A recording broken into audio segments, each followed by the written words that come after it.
Mr. President. Yes. Hi, Glenn. How are you? I'm good. Good. I hear you just got off the phone with Elon Musk. How did that go? I did. Oh, he's great. This guy. He's in a world all by himself. He's a fantastic guy. When I saw that rocket ship come down yesterday, I said, "You got to be kidding!" The way it landed right where it left, right? No, it's fantastic. We were talking.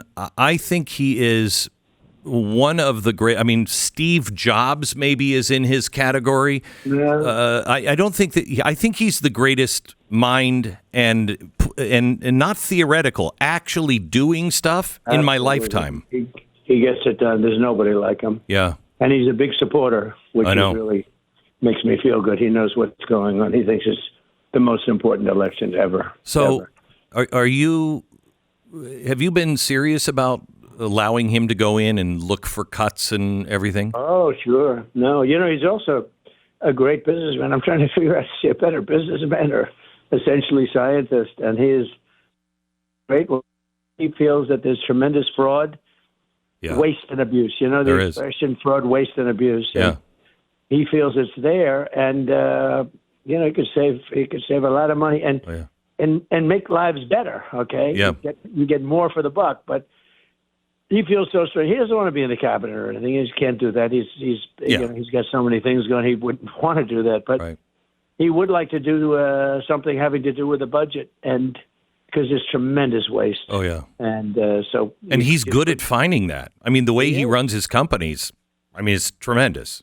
He's maybe the best at finding that. Oh, people love it when they hear that. Without making any dent and make people's lives better, actually. Make them better. I know. Not worse. Make them better. It really is such a statement that he's probably the most effective person on the planet of looking over the horizon and then bringing tomorrow into today. And the left, because he likes you, they will shut him down. Yep. They'll try, but he's hard to shut down because he's so advanced. He's on a different playing field. He's so advanced.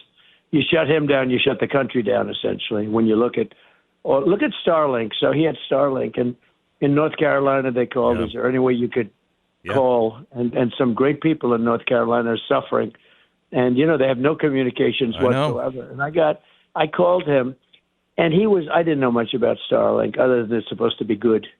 And I called him, and he had it to them immediately. Now they delayed him. They delayed him.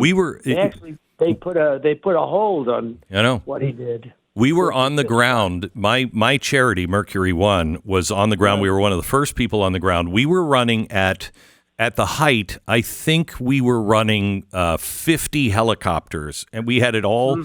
We had everything. We were there with Elon's guy when they started jerking his chain. They even came and tried to shut us down, and our guy looked and said, you don't have a single helicopter here. We're saving people in the mountains. If you were here maybe a week ago, sure, but we're not shutting down. It was really tragic what they did. It's one of the worst rescues ever. And I think in a league with Katrina, which was pretty bad. Oh, yeah. Some people say it's worse. And they actually I think stop it is. People, private people like you. You go in with helicopters, you want to save people.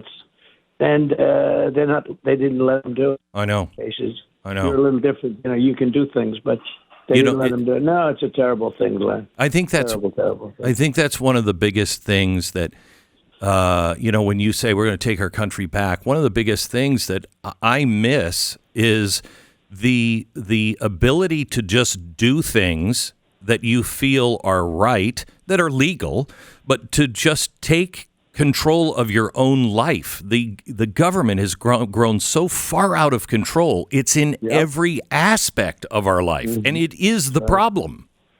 And it's a nasty government. It's a mean government. They weaponize government. They've done things that, and it's interesting because the people aren't very smart. The people on top, but it's a group of people not on top. It's the people that surround them. They are smart. and they're vicious, and they're fascists, and everything else you can be. So it's a nasty group of people. So nasty. Somebody is quite smart. I mean, sometimes historians will look back and say this was a genius. It was the biggest heist in human history. It was horrible, but it was genius. Who's actually the president, Mr. President? Well, I think it's a committee of people, and they might not even know who the committee is. They may not even know themselves. Does that make sense?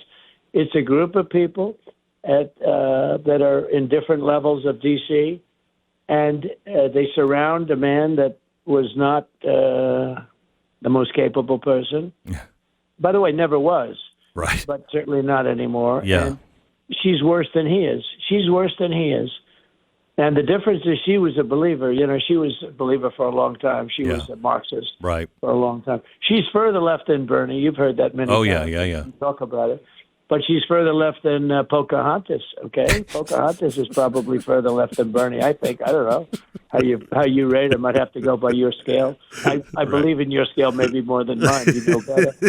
But if you think about it, we have some people. And she is considered the most left in the entire Senate, and not the smartest, and not by any means the smartest. In fact, maybe the opposite. But she is, I mean, when you say she's worse, I mean, we were talking yesterday to Mike Lee about, her centerpiece legislation when she was in the Senate, which I think was called Do No Harm. And it just dismantles religious freedom, just entirely dismantles it. Right. They are. Well, when we were at a group together, for the audience to know, we spent a lot of time yesterday with the Latter-day Saints and some incredible people, and people of religion too, just people of religion. And she's against religion, and it's in her butt, it's in her bones. She's against religion, and I don't know how people can vote for her. Like we were talking about, not so much Utah because we have such a big lead there, but we were talking about Arizona, and you take a look at Arizona, and I would certainly say Nevada, and you have a lot of Latter-day Saints, Mormons in those areas. And if we got, I think we're at 88%. I mean, if we got 1% more or 2% more, this whole country would turn around, because if we won those two, we would be in awfully good shape to win the whole thing, as you know. So we spent time together, and it was great. And when I mentioned your name, I will say I mentioned Glenn's name. Everyone in the place went crazy, so that's good. They like you. Yeah. They like you a lot. That was the big audience. It was amazing. They're electric. I mean, you at one point leaned over to me and said, "What's your gut say?" And you know the figures better than I do. My gut says you're accelerating at exactly the right time, and as I said to you, but for cheating. But that's the biggest risk. You told me that we've made a lot of good headway on that. Well, I think just by nature of that, we don't have COVID. They use COVID to cheat, and they did so many things, so many different things. But just the fact that they didn't get legislative approval, I mean, you don't have to go any further than that. They'd actually go for legislative approval, not get it. Like let's say it's a Republican legislature, right? Not get it, and then do it anyway. It was just terrible. They used COVID to cheat. Now, that, number one, that in itself makes it better now. But they're a very devious group, and you know it better than maybe anybody, and you talk about it more openly. A lot of people, they're afraid to talk about it. You're not afraid to talk about it. No, it's... well, once you've been threatened by George Soros, it kind of just, everything else is kind of meh. I see his man Gascon is down by 30 points in a poll. Amen. Which is so crazy. It's so crazy.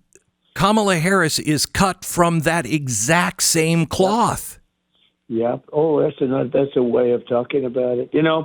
I had a tremendous rally the night before yesterday, and it was unbelievable.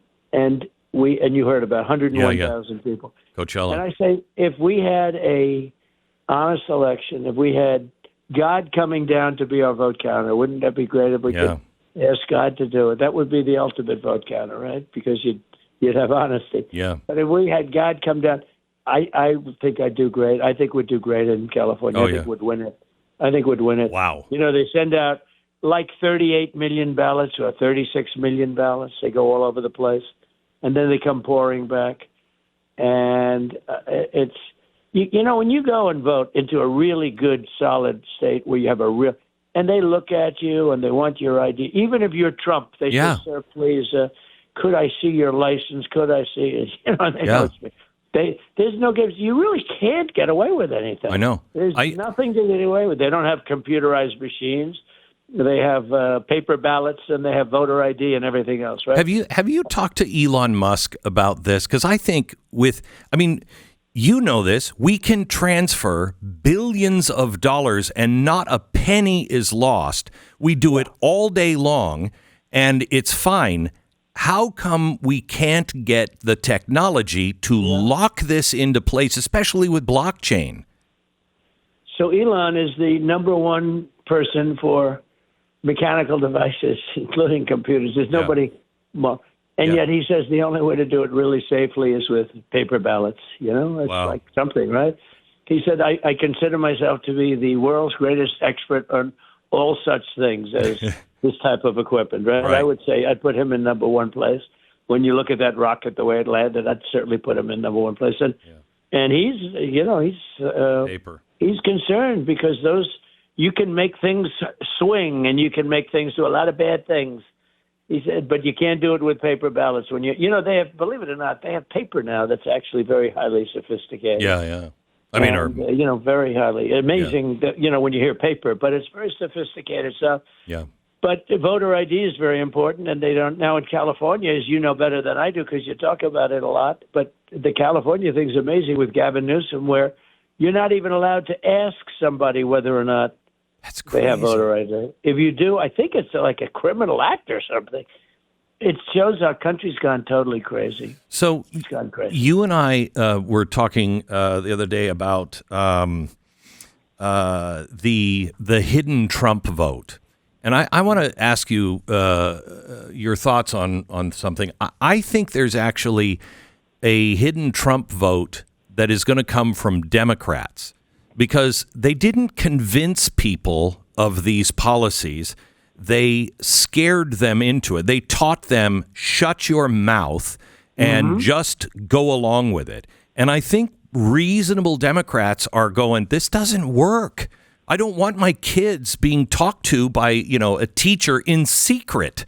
That's the sign of a predator.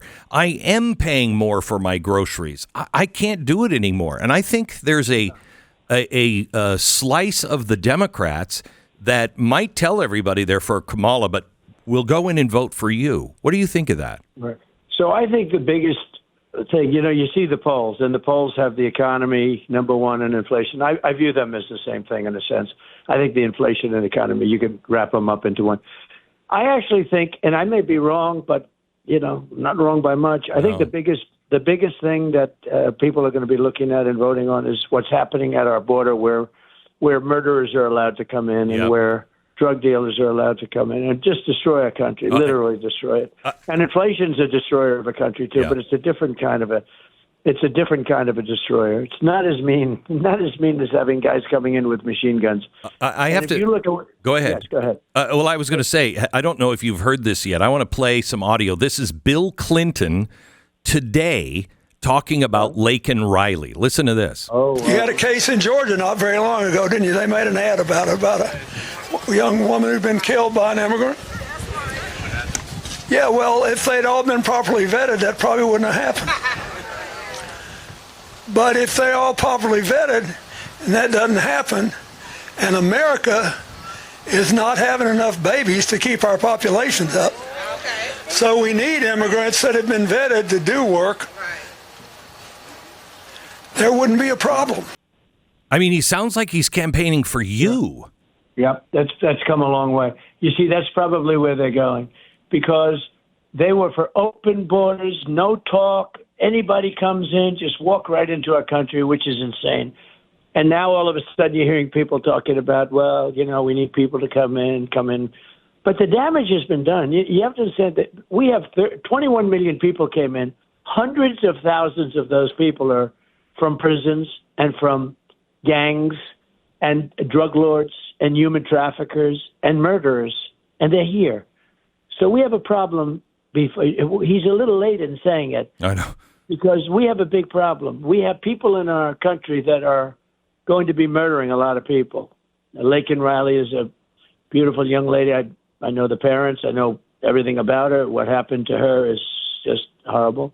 But you have many cases like that. Some you don't hear about, but they're there. Aurora is really bad. When you look at what these Venezuelan street gangs have done, they've formed, and they've taken over buildings, beautiful buildings in a very good place. And they're basically in the real estate business. They've taken them over with machine guns instead of with finance. It's a little different. J.D. Vance was talking to Martha Raddatz, by the way. Yep, brilliant pick. He says, Martha, are you listening to yourself? You think this little problem is little? There are Venezuelan gangs that are running apartment buildings in America. It's amazing what these people will try to excuse. Not believable when you see it. JD's been great, by the way. I love him. He's been great. And as good as he's been, Waltz on the other side, I mean, is this man even a little intelligent? I mean, it's just incredible. I know your son. Of those two. I know your son is a hunter. You have to ask him. Play that video of him trying to load the shotgun. I swear to you. I mean, I'm fairly decent with guns. I would not hunt with that guy. He looks like he's dangerous with a gun. He's never done that. It's crazy. I think it was a horrible pick. Now we'll see how it works out on November 5th, because one way or the other, if they won, I guess he wasn't a horrible pick. But when I heard that they picked him, I couldn't believe it. And he's only gotten worse, and she's gotten worse. So she's worse than Biden. I really believe that she's worse than Biden. Biden is superior, and they're fighting like cats and dogs, the two of them. So you think that's true? Oh yeah, no. Well, he's angry because he got 14 million votes and he was thrown out. This was an overthrow of a president. I know. This was an overthrow of an American president. There's never been anything like that before. He won the primaries. I know. And they came to see him and they said, "We want you out." I'm amazed he agreed to it, actually. And the truth is, he looks better than he ever did. He looks better than he did for 5 years. I don't know. Somehow he didn't play well as president, but he does play well the way he's playing against, like with Ron DeSantis in Florida, who's done a good job, very good on the hurricane. It's a tough job, but he's done a very good job. But the way she went at him and just got creamed, and Biden was on Ron's side. I know, that's crazy. That's with that Bill Clinton clip. I'm just wondering, are they just like cutting her loose? I think they're trying to steer a different path now. I think they're seeing it's not working, and we've had a very good run for 3 weeks, and I think they're seeing it's not working. She's changed 15 major policies. You're the all-time pro. I would say if you've seen any candidate for high office change two, it would be a lot. Oh, yeah. Well, remember John Kerry, I think, changed one or two things, and he became, the waffle man. That's right. No, he did, but it didn't work. No. But she's changed 15. I mean, from fracking to crime to this to that to borders. She all of a sudden now wants to have a strong border. And she acts like nothing happened. Where was she for 4 years, right? But I've never seen anything like it. If you go back 2 years, just go back into their primaries and listen to what she said and what she voted for. And now every one of those things have been thrown out. So I don't know. Let's see what happens. I can't imagine you could get away with it. But there's another thing. It's called competence. And, they tried the threat to democracy with me. They tried it all. They tried everything. But let's look at now their competence.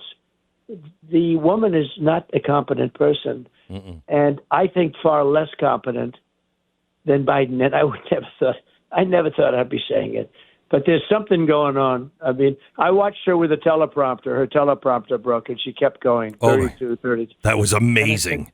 I said, what's going on with her? I know. You've been in television. I've been in television. We know teleprompters. She had no idea what the next sentence was. She was saying 32 as if, hey, prompter person, I'm at the bottom of the page. It was crazy. If that, and you know what? She could even say, my teleprompter went off. Yes. And sometimes I do that, and then you go on to make your speech. You can't sit there and you can't walk off the stage, right? No. But a teleprompter is one of the most unreliable pieces of equipment, I can tell you. I know. Sometimes, like the crowd we had, that was a big crowd. The night before, I had 101,000 people, and you can lose those. So I figure teleprompters go out 5% of the time, and 2 or 3% of the time where they're just gone. I mean, I've had them blow off the stage. If it's windy, they're not very good because they move like a sail. You can't. They're very hard to hold back. They move. If a teleprompter is moving, you can't. I don't use a teleprompter that much anyway. But if a teleprompter is moving, it's a problem. But you've got to be. If you're going to be in politics, you have to be able to, if and when, because it's when. But if and when the teleprompter goes, this. You've got to be able to speak. And she was frozen. And she's lucky that thing came back because, it snapped back. It's called a snapback. Yeah. It snapped back for her. And she then started continuing to read. I wish it wouldn't have. I would have loved to see how she would have ended that. Well, I think it would have been a bad thing. Yeah. She couldn't have done the 32 one more time. I don't know. It would have been bad. So she had exhausted the number 32, I can tell you, right? So what frightens at least me is she's not in control. No. Biden's not in control. And they're talking about changing our nuclear strategy with Russia. And I don't know who's making those decisions. And I have to tell you, Mr. President, I mean, have you read Nuclear War by Annie Jacobson? Yes, I have. Okay. Yes. That's terrifying. I don't know how you would make the decision as president of the United States that quickly. It's the biggest single threat. When these people talk about global warming and they worry about the ocean's going to rise in 300 years by 1/8 of an inch, it's like it just infuriates. Now, at the same time, I don't even like talking about nuclear. Right. That's how bad it is, okay? So, during my administration, you probably never heard the word nuclear. I purposely. And now you're hearing it every single day. You're hearing it all the time. And you know who issues it a lot is Putin now. He's issuing that word I know. And that will be there will never have been anything like that. The level of power, I'm the one that rebuilt it. I rebuilt all of our military. I rebuilt it at the highest level. In many ways, I hated to have to do the nuclear, but I did because we have no choice. Right. We have other countries. We have 5 other countries now that are, as they say, nuclear capable, and that's too many. That's actually 5 too many. The truth is, I think I would have had a deal with Russia and with China to denuclearize their stock. I really think we would have had that. All 3 of us agreed on it conceptually, and I think we would have done that. But COVID came along, and we had to fight that battle. And we fought it well. Never got credit for it, really, but we fought it well. I got credit for the economy. I got credit for the military. We knocked out ISIS and got the biggest tax cuts and regulation cuts, all that. But I never got cut. And nobody knew what this was. COVID came in. It was a gift from China. I got to tell you, the way they say that you didn't do enough when they were the ones bitching when you said, I got to close to China. We can't have this happening. And they called you a bigot and everything. And now they're saying you didn't close it fast enough. I mean, do they really believe the American people are goldfish? I mean, well, the same people, Nancy Pelosi, crazy Nancy, she was going crazy when I said, if I didn't close it from China then, and you know what, there were 11 people in the room, and I was the only one that said I want it closed, and you had to close it. We would have lost probably a couple of million people more, and we really, we would have lost millions of people more had I not done that. That was a great move. But, nobody knew what this thing was. And everybody got hurt. Proportionately, there was a lot of equals, okay? They all got hurt. China ended up getting hurt very late in the process. It looked like China almost skirted the issue. It has really hurt China. It's hurting it right now because they went through it very, very. Now they were different. They locked them in and they welded the doors closed. I know. And they forgot or something happened. Yeah. People died of starvation. Can you believe that? They welded them China. into their apartments. Yeah. And then they either forgot or something happened, but they didn't unweld them until it was too late. It's unbelievable. It's unbelievable, but that was a terrible thing. I have been bitching and complaining about the Secret Service for, since Obama. We have not been protecting our presidents rightly. I mean, my people have gotten around the Secret Service. However, I will tell you this weekend, I have never seen anything like the security that you have around you now. It is top shelf. And they said that you asked the president for rocket launchers or something to protect your plane in case somebody shoots a rocket at the plane. Is that true? Mm-hmm. Well, I better not get into it, but they have very strong security around the plane. Yeah, I know. They have very strong security. And they really, they have to. The one thing that we don't have is we haven't had a president saying if some country in Iran, where there's actually a threat, that if they do anything it's not me, it's a president, former president, and now in leading in both parties to be president, if they do anything we're going to obliterate the country. Because when you say that, that's the end of that. They won't do anything. But we haven't heard that. And other presidents have issued, proclamations, as you probably have heard. There were 2 or 3 of issued that way, where even rivals were being threatened, and certain presidents were able to get up and say, "If you do this, we're going to hit you so hard that you won't have a country left." Right. And when you do that, they tend to say, "Well, let's take a pass." Right? Yeah. That's the way it works. But Biden is not,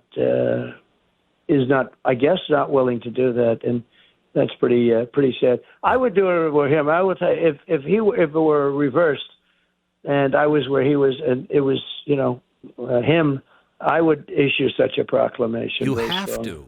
You have to. You don't have a country. You don't have a country. Yeah, you don't. You don't.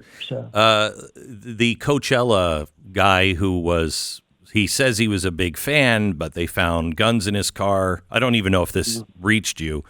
The campaign says it really wasn't anything. Local sheriff said they felt that they had stopped a 3rd assassination attempt.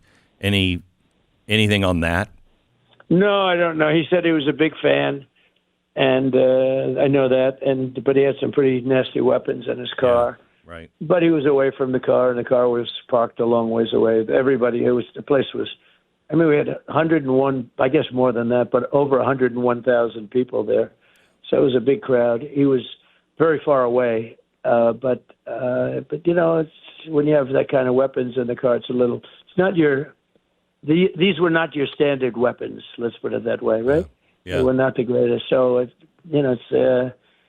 we're living in a dangerous world. This is a world that's very dangerous. This is a world that's closer to World War III than we've ever been. There's never been anything like it. And the problem is, like we said, the weaponry is at a level. I always say it's not 2 army tanks running around the field shooting at each other. This is weaponry that I know better than anybody because I see it. I rebuilt it, and this is weapons and weaponry that it's not even imaginable. And we really need smart people in government now. We just can't go through another 4 years like we did with Biden. I had Iran wanting to make a deal. They were going to make a deal. I would have had a deal done within 1 week of the election. They didn't have money. There was no Hezbollah. There was no Hamas because there was no fighting. They couldn't give them money. They were there, but they didn't have any money. And we had the best situation. He could have made a deal in 1 week, and big part of the deal is no nuclear weapons, right? That was 90% of the deal. No, I want them to do great. I wanted Iran to do great, but no, they're great people. Iran, they're great people. Yeah. I know so many Iranians that are now living in America. They're like really great people, smart as can be, and wonderful and warm. So we don't want to have a problem. But They were broke. They had no money. I said, nope, can't do that. And you know why? They had no money because of my policy. And right. And they would have made a deal. They would have made a deal. I would have made that deal within a week after the election. And I want them to be really successful as a country. It's all good. But one thing, they can't have nuclear weapons. And now they're like a month away from having a nuclear weapon. That's a big problem. Now we'll see what's going on with Israel, who I think their stock has gone up very high in the last month or so. His stock has gone up very high as fighters. But it's very, very sad to see what's happened. That they would allow this to happen. Look, if I were president, Ukraine would not have been attacked by Russia, 100%. Boris Johnson just said that. Did you see the Boris Johnson interview? I did. Yeah. I did. He said that. Yeah. He said if Trump were there, it would have never happened. Yeah. And it wouldn't have. It wouldn't have. And I got along well with Putin, but it would have never happened. What a shame. What a different world. You know what else wouldn't have happened? Inflation. The most embarrassing day in the history of our country wouldn't have happened. Oh, my gosh. Afghanistan. Yeah. Wouldn't have happened. You know, you were talking about that the other day, and I have to correct one thing that you said. Go ahead. In Afghanistan, again, my charity was over. We had we ran the airport over there, and we had all of the commercial airplanes ready to go, and the State Department kept screwing us. And I mean, in the end, we got 22,000 people out. And none of them came to America because we didn't even trust our vetting, but we knew who we were bringing out. The State Department screwed us around. They actually mocked us at one point and said, well, you need one more form. And they came up with a new form. We said, we don't even know. We've never heard of that form. Where do we get it? And they said, at the embassy in Kabul. And we're like, you closed the embassy. They actually laughed and said, I guess you're just going to have to figure that out, and hung up on us. So we finally made a deal with them. You said yesterday they got all of the soldiers out. No, sir. To get the survivors that we tried to get out, the 22,000, our first plane had to be full of American soldiers that they left behind. That is crazy. Well, what I meant is that they took the soldiers out early, the American soldiers. They left. Yeah. And we were left without soldiers. And they should have taken the soldiers out last. They should have done the last thing. Right, but when I spoke to Abdul, I said, no, you're not going to do any more. You know, they were killing a lot of our soldiers and other people. And I had a very tough conversation with him. And from that point on, 18 months, and we didn't have one. You know that. No. Wait, you can't. You have to tell the story about the picture. You cannot just gloss over this. This is one of the greatest negotiating things I've ever heard. Tell the whole story. I had a conversation, and it was important to have it, and because the Taliban, that's where the killing is. Like I always say, Jesse James, he liked banks, and they say, Jesse, why do you always go after a bank? He said, because that's where the money is, right? Mm-hmm. And in this case, the Taliban, because that's who was doing all the killing in Afghanistan. You know, that was the killing arm, right? So I spoke to the head. He's still there, Abdul. We had a good conversation, tough conversation, because they were killing a lot of American soldiers. And they were with Obama and Biden, but they were really killing a lot of them. And I got there, and it got lighter, but they were killing them, and a lot of snipers. And I had a couple of conversations, but I had a conversation. And I don't want to go graphically the conversation. It was a tough conversation, but you can't really repeat it. It's not appropriate. But I had a conversation, and I essentially told them, don't do it. Don't do it. And I tell it? Yeah, you could tell it, but I did send him something that was interesting. Go ahead. Yeah, so you had a picture of his house, and you said, if any of our soldiers die, I will kill you. And you put the picture down and slid it across the table, and then you walked out. I think that's brilliant. Just brilliant. Well, it was a phone conversation, but a phone conversation, and it was sent to him, and he said, But why do you send me a picture of my house during a phone conversation? And I said, that you'll have to figure out. But regardless, we had no problem at all. So we went 18 months, not one American soldier was killed or even shot at. And after 18 months, they did this horrible move. And it was so bad. And, we also gave up Bagram. So Bagram's one of the biggest bases in the world. We gave it up, and China's now occupying it. Can you imagine? The reason I wanted it, I would never have left that. I was planning on making it, upgrades. What happened with Bagram is it's 1 hour from where China makes its nuclear weapons. What an asset. And now China's occupying it. Can you believe it? They gave it up. They left it the dark of night. They left the lights on. And they left this massive thing that cost us billions and billions of dollars, the longest runways in the world, very powerful runways, thick, like 8 feet thick of concrete, right? You can land anything on it. And we left, we just walked away from it. And what a great thing. I would never have done that. We were having it staffed up and everything. We would have left with strength and dignity. There wouldn't have been people falling off airplanes. Very sad. Very, very sad what happened. I think it was the most embarrassing day in the history of our country. It was, at least in my lifetime. Yeah.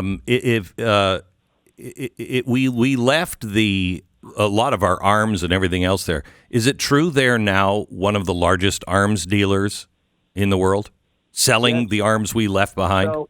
So we left billions and billions and billions of dollars of brand new, beautiful equipment, tanks, trucks, thousands of trucks, many of them armor-plated. They're $1 million trucks, Why wouldn't we at least blow them up before we left? Because Millie was stupid. Millie said the same thing to me. I said, now we're going to sir, I think it's stupid to leave it behind. I said, wait a minute.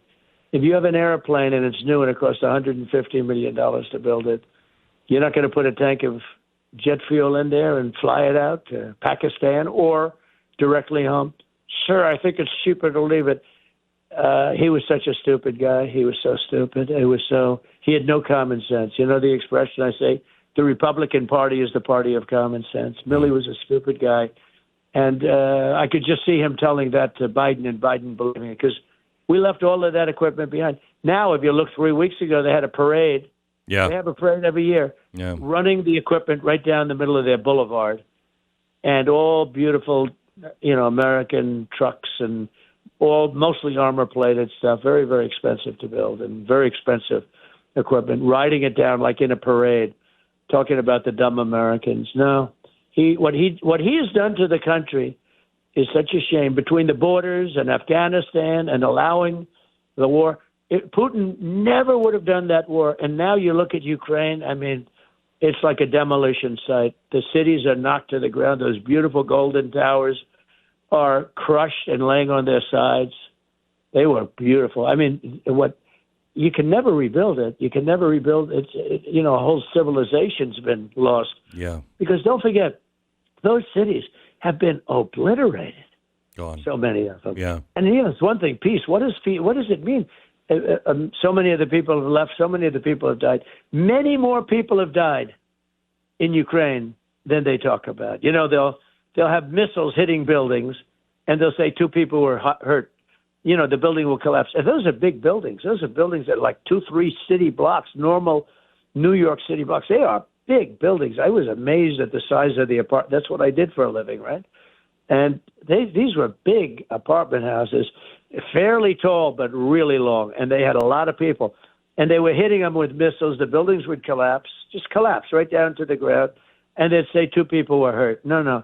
Many, many people were killed. So when the death toll is really set in Ukraine, the numbers are going to be much higher than people think. You just said something that made me think of, and I know you got to go, so we'll keep this short. But you just said, what I do is I build buildings, and it made me think of the hotels in New York that are now trashing their hotels with illegals. What's the game here? What is the owners of the hotels are now operating a different product. So they used to operate luxury hotels, and now they operate them to get government money. And they're making more money than they have 100% occupancy at room rates that are higher than they ever got. And they have illegal migrants living in the buildings. And you don't want to walk in there, Glenn, because you will probably not have a good chance of getting out. It's rough stuff going on. I have friends that own these things, and they used to be luxury, and now what they are is they're hotels. And a lot of people won't go back into those hotels, too, in terms of your luxury guests if that ever comes back. Oh, yeah. But these people are making a fortune. All they do is keep sending the government bills. And here's the saddest part. Outside of those hotels, as the migrants walk into these buildings that were luxury but are being beat up and destroyed. There are fights in there all the time. And rough stuff. Rough stuff. These are tough people. These are rough people. They make our criminals look like babies. But if you ever look, we have our veterans living on the sidewalk right outside the main entrance, and you have migrants going into the hotels. Okay. How about that? And so the military should never vote for her. And frankly, I don't think anybody should. People of religion shouldn't.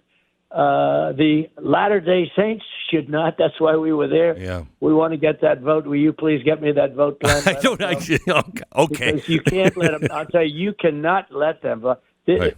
Who could vote? Any religion. I don't know what it is with the Catholics, but they're really after the Catholics. How can a Catholic vote for them? I don't know. It's a very sad time, but we will have more conversations anytime. You've been a great guy, and you've really been terrific. I mean this, Mr. President. I do this for my children. I will door knock for you. You just tell me how I can help. I will be there. Thank you for everything. Keep that voice. You keep your voice going. That's the most important thing. You have a very powerful voice and good voice, and it's for good. Yeah. And I appreciate it very much. You bet. We'll talk again. Thank you very much. Thank you. Thank you, Glenn. You bet. Bye-bye. Bye.